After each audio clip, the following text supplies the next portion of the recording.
Somali ilahi ba umaqan Somali ilahi ba umaqan inna umaqna ceelna maxaa la dhihi jiray waxaa idigu daliil leh waxaan idin sheegi jiray 20 sano oo soo dhaafnay in burburkiina laga shaqeynayo oo aanan wadanka Soomaaliya loo tagaynin in wanaag laga qabto waa mid shalay dhacday weeyaan ciidankii AMISOM uu ka soo baxay marka al-shabaab baa markiiba bedeshay oo markiiba calankeeda suratay AMISOM iyo al-shabaab inay wada shaqeynayaan maladidi iyo wixii AMISOM shaqada u dirsaday reer galbeedkii aad garanayseen quwadaha waaweyn oo u dirsaday kuwii Afrikaanka oo annagoo kala aha kac Soomaali loo burburiyay idinkana lacagta anaga idin siinaynaay taasa idigu daliil ah sidii laga sugayay Soomaali ma noqon waxay ka sugayeen markii gaajo iyo macaluul iyo rafaad iyo qaxar uu ku dhaco inay kulli wada Kristaan noqdaan inay dhaqanka ka tagaan inay diinta ka tagaan inay nolosha ka tagaan oo baabaan sida Red Indians ka Mareykanka aad garanaysaa Native Indians ka Mareykanka Soomaa iyo sida Aborigines ka Australia in sidaas ay u baabaan bay filayeen ma ay noqonin haddana waa la ilbaxay wadankii ha loo ciidmo al-shabaab waxa uu shaqeynaysan waynu garaneynaa quwadaha Afrikaanka meesha jooga waxa uu shaqeynayaan waynu garaneynaa madaxda meesha joogto Soomaalida madaxda sheegay waxa uu shaqeynayaan waynu garaneynaa mid ummadii Soomaaliyeed iyo diinta Islaamka u shaqeynaya ma jiro waxaa kugu daliil ah hal shay saddex shay baa ummad markii la rabay in la burburiyo laga dagaalama maskaxda lagala dagaalama horta aqeedada diinta lagala dagaalama maskaxdana waa lagala dagaalama nolosha hantidana waa lagala dagaalama ma diidantiin intaba in la dagaalamahay hadda soorun ma soo dhab ma maskaxda waxa lagala dagaalamayaa al-shabaab iyo wixii la midka ah iyo daacish iyo wax kasta ardayda ay intay ka wadaan jaamacadaha ka soo qarxiya ay dhahayaan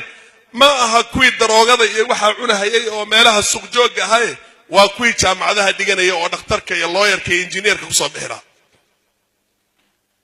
gabdhihii baa intii jaamacadaha laga waday baa lidka nimankan mujaahidiinta u noqda naaga oo lagu haystaa sex slaves lagu haystaa anaga Soomaali haddaan nahay aanu ka waantoona midda iyada khilaafa iyo diinta saad adiga u haysata nin u haysta ma jiro saad u jeceshahay Ilaahay nin u jecel ma jiro saad islaam u tahay nin u ma jiro dibkan haystay dibkan wadaanta cideeda keentaa cid kala keentaa dibka kugu haysto xamar kugu haysta maxay Kismaayo kugu haysta Hargeysa kugu haysta maxay Boosaaso dibkaas xalli haddaad Soomaali tahay ilaan boqolkiiba boqol waa muslimiin dadka Soomaaliya ku nool nin la muslimiinay ma jiro waxa waa mu'amarana loo ciyaaray mar hadda laga joogo 10 sano dhowr iyo 10 sano horteed baa waxaan across Atlantic Washington DC baan ka soo tagay waxaan soo socday Heathrow Airport waxay la fadhiyay nin oday oo markaa 70 iyo dhowr aan ku qiyaasay iyo xaaskiisa oo fasax u socdaan oo yahuud ah wuxuu iga sheekeeyay dagaalkii adduunkii markii laga soo baxay wixii ka horeeyay sida yahuudda midabta koor loogu sameyn jiray iyo sida aanan loogu ogolaan jaamacadaha inay galaan laakiin taariikhdeedii baan aniga aad u akhristay waqtigii dagaalka adduunka labaad ka horeysay clubska ay leeyihiin nimanka cadaanka oo WASPs waxa weeyaan white Anglo-Saxon Protestants baa la dhahaa nimanka Englishka mise Aryans isku yeero oo kuwa Scandinavia Ingiriiska Jarmalka oo suuq haystay inay yihiin Europeanka dadka nin kastaba ka nasabroon oo Hitler uu ka dhashay iyo Ingiriiska waxa la mid ka ahaa way yasi jireen Talyaaniga iyo maxay ahayd Yahuudda iyo Irishka iyo way yasi jireen waxay ku oran jireen nigaska mise Afrikaanka oo oranayaan ay nigroga ugu yeereen iyo dabaqada ugu hooseysay had kuwan kalena dabaqan yar dhaafto ayaga meesha u sare isku haysta waa loo diiday jiray jaamacadii ولو ديجري كلابسكا dadka cumaalka oo xoog u shaqeeyo muruqooda maalan bay ahaan jireen laakiin waxay sameeyeen baan idin sheegi way shaqaysteen intiba Irishkana way shaqaysteen Yahuudana way shaqaysatay waxaanan dadkii madooba ka ahayn dadkii Yahuudaha intay isu tashadeen yay waxay qabsadeen bixmistarigii adduunka oo dhan jaamacadihii loo diidi jiray oo Harvard iyo Yale iyo Princeton iyo maxay ahayd Brown University aad wada garanaysa UCLA bay la wareegeen iyaga Irishkii maxay sameeyeen way dagaalameen Kennedy baa ka dhashay way shaqaysteen way isku tashteen Catholicna way aan ku asayto way ka duween kuwan kala jaamacadahooda ay hagaajisteen iyagana ninkii madooba muxuu sameeyay African American ka ahaa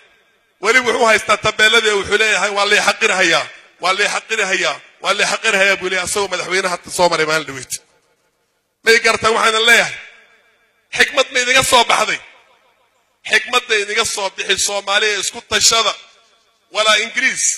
wala nin maxay Aryaanaha wala Yahuud wala Irish wala cid kale ayaan kula tartamin karin adigoo Soomaaliya jaamacadaha yeelo bixmistarigaaada ku dagaalan siyaasadaada ku dagaalan dalkaada dhiso dadkaada midayso ilaahayna isku xir cid kalena ha ka sugin wanaag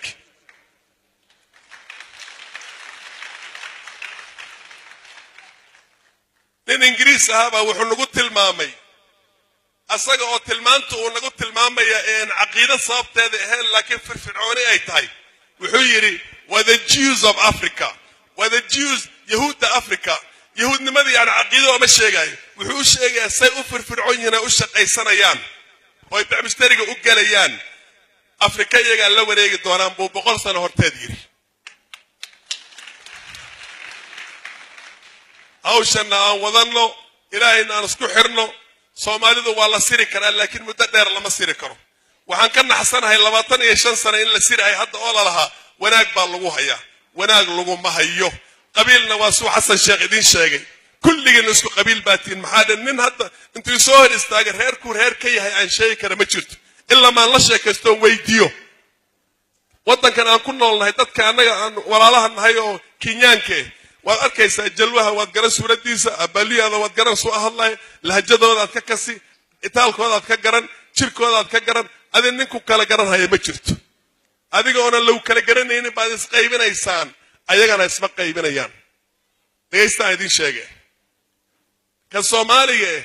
hadda markuu joogo oo madax u yahay oo dawladda uu ku jiro oo xogaa gadgadla uu yahay oo meelaha nashnash uu leeyahay oo ordahay oo daba dhilifka uu yahay intuu u taga macadadkii Kenyaanka nalaha madaxda kan waa reehebel wax aan ka soo kale qurunkaas ay barkood ku dhaqdaan ana idin sheegay dhageyso war waxa sheegay ninka hadan la malay booran iyo adiga iyo gabra iyo saakuya iyo rendil lagu ma kala jeclo kulligeena isku mid baati anna waa lagu nacab yahay ayagana waa la nacab yahay isku siba lagu nacab yahay walaalka waa ka diida madaxweynaha uu istaagay waa booran maxaad ku kala duwantiin adiga diida waxaad ku kala duwantiin ma jirtaa muxuu ku sheegayaa maanta oo dhan ku leeyahay dadkan ay ku shitig hamitig aha oo isku asalka aha oo oromada iyo gabraha iyo rendilada ahayd adduunkan iyo regionka oo dhan waana la wada gumaystay amxaar iyo Tigray iyo ay aanan ka tabar badneen baa meel kasta kugu haysta muxuuna ka helay wuxuu ku helay adiga liidnimadaadi buu ku helay ilaahayna islaam baa ku siiyay